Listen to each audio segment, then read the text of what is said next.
Hello, all my Aries friends. Welcome to my YouTube channel. My name is Teri Hunter. I'm an intuitive astrologer, an angel therapy practitioner, Reiki master, and empowerment coach. And I'm here with this month, August 2021, your heavenly horoscopes. And so what I'm going to do is go through some of the transits that are happening this month and how it will affect Aries. And then I'm going to do an angel reading to get Spirit's advice on how to traverse the transits to best use the energy to support me and to move my story forward. So the first thing I want to talk about is Jupiter is retrograde and it is now moving into Aquarius. Moving into Aquarius backwards, it is going to be joining Saturn. They're not quite going to come into a close conversation because Saturn's in the early degrees of Aquarius and Jupiter's going to be in the later degrees. But what it's going to do, it's going to be in your 11th house. And the 11th house represents social networks such as Instagram, YouTube, Facebook. It represents our friends, it represents our hopes and our dreams, and it also represents social consciousness. Jupiter represents expansion. It represents prosperity and wealth, generosity. It represents religion and philosophy, beliefs and belief systems, adventure and foreign travel. And it represents spirituality and the connection to the angelic realm. So how does this affect Aries? Well, as Jupiter goes retrograde in your 11th house, it's going to give you an opportunity to revisit projects that you've done or that you've had ideas for, such as maybe some YouTube videos or some things you want to post on social media. It's going to give you an opportunity to revisit some of your beliefs about things happening in the world and how you want to support those beliefs, or if those beliefs are even still applicable. This influence with Jupiter and Saturn is going to be going on until October this year. So it's quite a significant transit and gives you an opportunity to sort of set up the structure, the infrastructure, the dynamics you want for when Jupiter moves forward and Saturn moves forward, going back through the zodiac. So in essence, you may find yourself traveling more. You may find yourself going to foreign lands. You may find yourself studying foreign concepts, philosophies. But mostly I think what's going to happen is you're going to get an opportunity to really look at the structure of what you're doing in relation to your hopes and dreams, and if that is taking you towards where you want to be in the form of money and wealth. And I want to offer wealth in a way of independence, in a way that offers freedom of time. Wealth for me is not always in the material, and it's not always with the currency. For me, wealth has really become more about having the time and the freedom and the resources to do what I want to do and to bring my story forward in the earthly experience. So setting some goals right now, looking and revisiting the structures of your life, where you want to expand things, where you want to amplify things. It might also have a little bit of a Jupiter and its challenging energies can bring excess. It can make you feel a little spendy. It can make you feel a little bit overly optimistic about things. So as we're going retrograde in the house of social networks, it really represents networks without a brain and social consciousness and ideas there. So as this is transiting, you're going to get an opportunity to really look at where you are and where you want to go, and if the actions you're taking are supporting that endeavor. There's a few other interesting things that are going on in the month of August. We have The Sun and Mercury are going to be opposing on the 1st of August, Saturn in your 11th house. The Sun represents our ego identity out in the world. Mercury represents our thinking, our speaking, our writing, our everyday activities. And being in Leo and opposing Saturn, because this is a natural opposition. The axis between Aquarius and Leo is a natural opposition. So it creates this tension. But I think of it sort of like warrior pose in yoga, because the more tension you can create pushing out, the more balance you actually have. So when the Sun and Mercury are experiencing this, and the Sun is going to be a one-day sort of zipping around the zodiac, whereas Mercury will stay in this opposition a little bit longer. So it's going to give you an opportunity to really look at what you're thinking about. And if indeed you're being limited in some way, in your own personal creativity, if you're feeling some sort of discipline or structure that feels slightly oppressive to you, maybe even feeling a little depressed about, am I able to actually birth these things into the world? Saturn represents the father in astrology, and oftentimes is considered a malefic planet, a difficult planet, a hard planet. And I think this is just looking at the father energy from one side, because I believe that Saturn is difficult when we are going down a path that really doesn't serve us, but serves how others perceive us. And we're trying to do something that's not authentic to our heart, because Leo rules the heart. So where I'm going with this is that as you allow the Sun and Mercury in Leo to give you the inspiration for your own personal creativity, for enjoyment, for working with children, and then you look at the opposition to Saturn in Aquarius, you can really have more of a benevolent father that's saying, I'm going to restrict you, because if I allow you to go down this path, you will not be happy. You will not fulfill your hopes and your dreams. So Saturn's asking you to be disciplined in being honest with what is authentic to your heart, and then allowing yourself the ability to create that, to muse about it, to contemplate it and think about it, so that you can bring that dynamic back into the collective, which is where the synergy between the two houses comes in. Because as you give permission for your own personal creativity and the value of that, you're literally offering that invitation to others. So that's going to be an influence. On that same day, August 1st, we're going to have the planet Mars moving into Virgo, and it is going to be opposing Jupiter in Aquarius. So we have this theme going on. Again, Jupiter is expansive. Mars is action oriented. Mars wants to just go make things happen. Mars represents competition. It represents war. It represents assertiveness, and in its lower vibrations, aggression and arguments.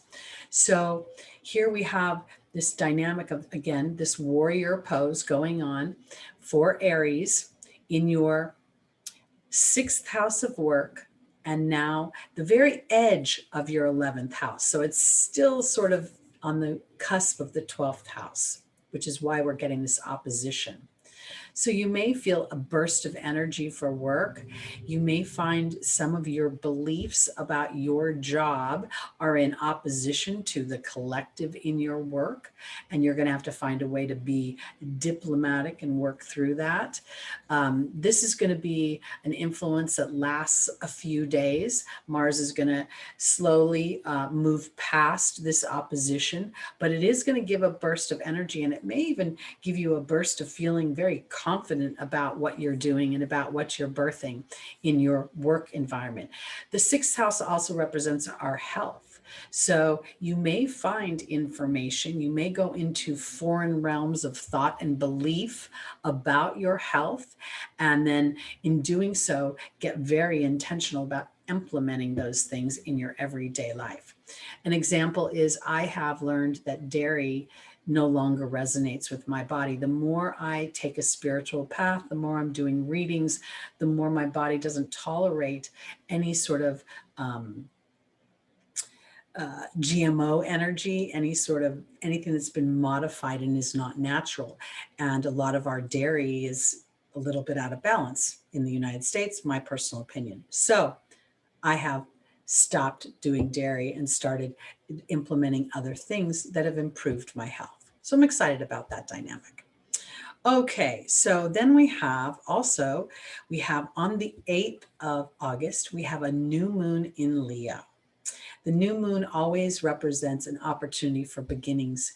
The new moon is the darkest part of the moon cycle, where we plant our seeds in the dark of night, where light is very not available to us. So we're doing it with a certain amount of intuition, a certain amount of trust that as we plant those seeds, they will grow as we head towards the full moon coming up at the end of the month. So this is going to be a wonderful time to plant seeds about wanting to have children, fun, romance, your own personal creativity, your own personal ideas out into the world, and birthing those ideas. The next day, we have Venus in Virgo, and it's going to be making an opposition to Neptune. This influence is going to last a couple of days, and this could be where we find that there's some illusions that are revealed as a result of this. Neptune can be a little bit watery, murky, can represent in its lower vibrations deception. And in an opposition, we're finding a tense conversation. Venus also represents money as well as our self-esteem. So there may be some challenges that you see because Venus in the 6th house of work for Aries, it may be a time when you're feeling slightly undervalued in your work environment. And I feel like this, if you are feeling undervalued, that would be Neptune asking you to be egoless. I think what Venus is asking is, are you willing to look at what you're doing for a living? And is that supporting your wallet or supporting your heart and what you want to really experience, and allow yourself the privilege of starting to move towards that. As we get later on in the week, let's see what I have going on. On the 16th, we have Mercury and Mars together in the 6th house of Virgo. This is sort of a dance they'll be doing. Mercury representing our everyday activities, our work, our thinking, our writing, our speaking. Mars representing action in the house of health, work, pets as well.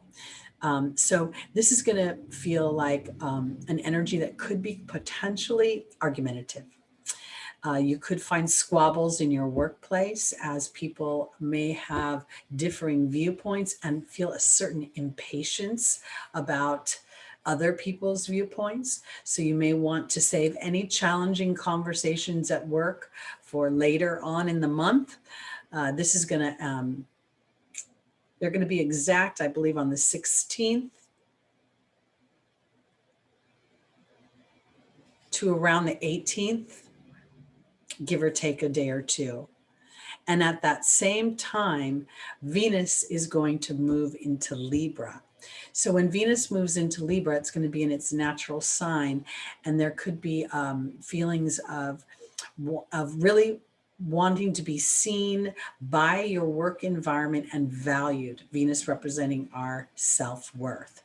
So that's a couple of days when, if indeed you're feeling like you're not valued at work, then it may be time to just sort of take a second look at what you're doing and if it's taking you where you want to go.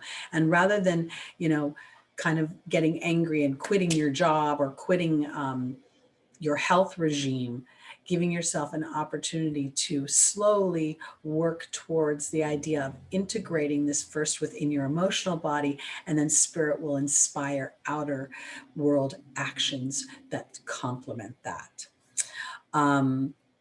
Then we have on the 21st of August, we have Uranus, the planet of the unexpected, of revolution, of rebellion.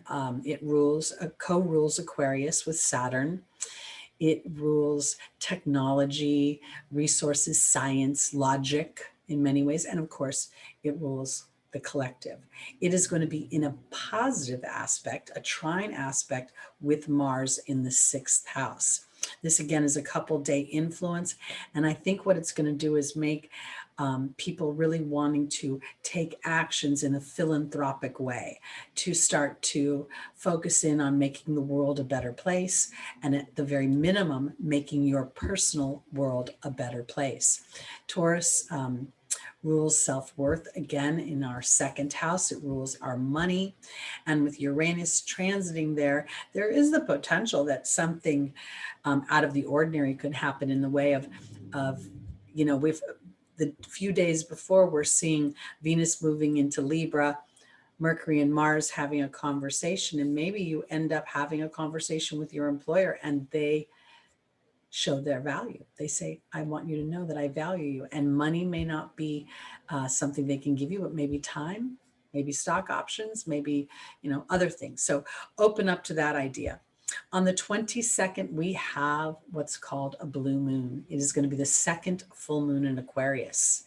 This is a complete theme of your 11th house, Aries, where the idea of the collective consciousness of your hopes and your dreams. This is a house of wealth. It's called the Upachaya house. So it's a house that rewards as it ages. So this is really an opportunity for you to let the full moon, again, illuminate whatever imbalances there have been. And these imbalances may come at an intuitive level. It's the 29th degree, which is the Leo degree, which is a very intuitive degree.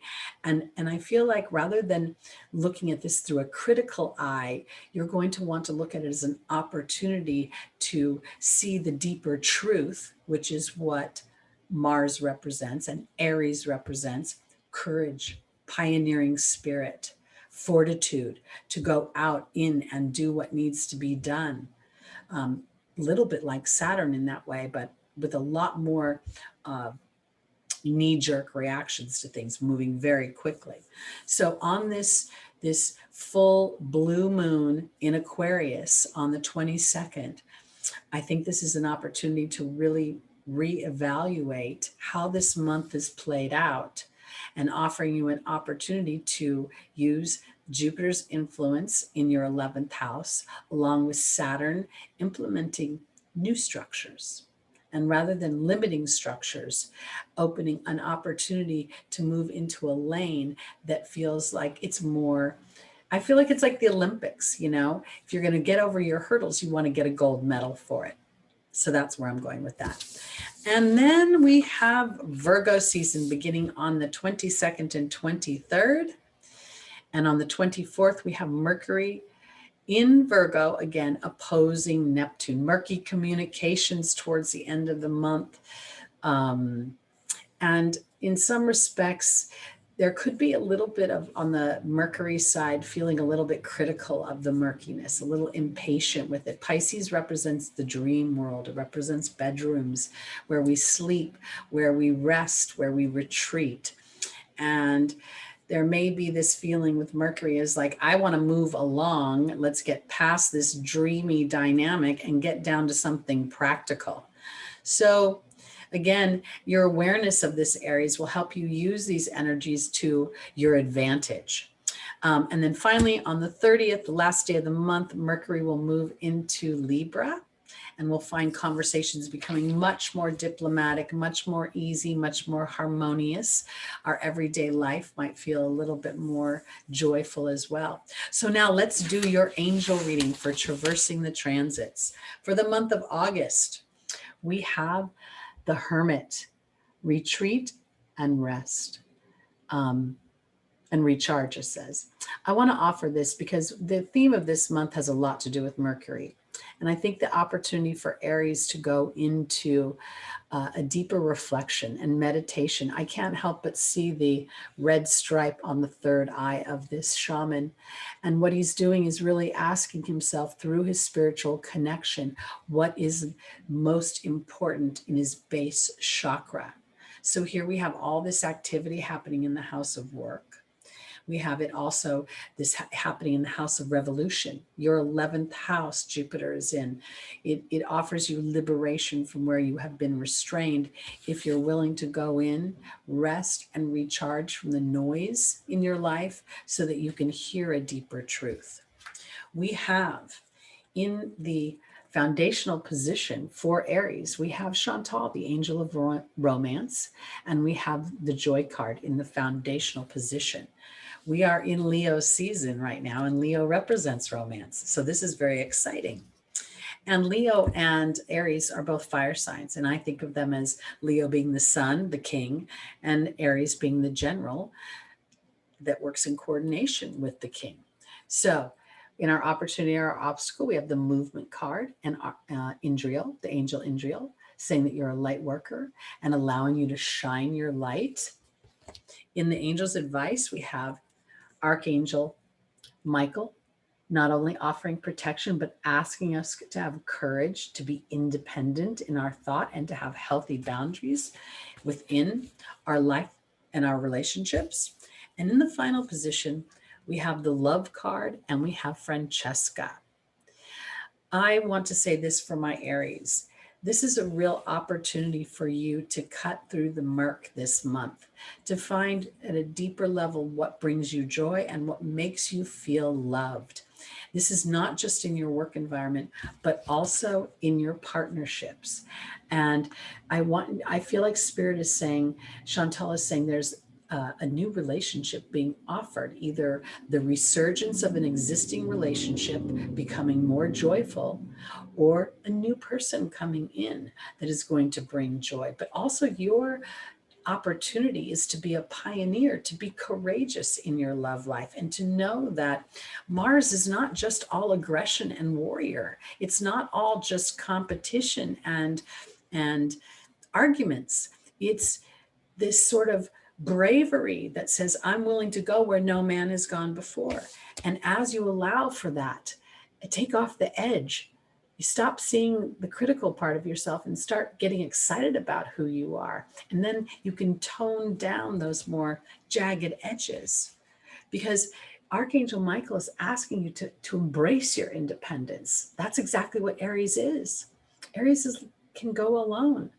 You know, the people that Lewis and Clark, wasn't a large expedition. These were a few people going out alone. The Aries energy is adventurous, and it complements the Jupiter energy that's going into your 11th house of Aquarius, because that too is adventurous. And Spirit is asking you to be adventurous in love and to really look and see what you're visualizing about love, and giving yourself an opportunity to believe that you'll be loved for exactly who you are. And as you start to surrender to that idea, you'll be able to really be more authentic about your 11th house and your hopes and dreams. Because while Aries is naturally independent, it does enjoy having companionship and partnership and being valued for its energies and what it brings to the world. So that is your Aries August 2021 Heavenly Horoscopes. My name is Teri Hunter. And again, I'm an intuitive astrologer, angel therapy practitioner, Reiki master, and empowerment coach. And if you'd like to book a reading with me, the information is below in the description. Please like, please subscribe, please share, and please come back next month for another installment of your Heavenly Horoscopes. I'll see you then. Have a good month. Bye-bye.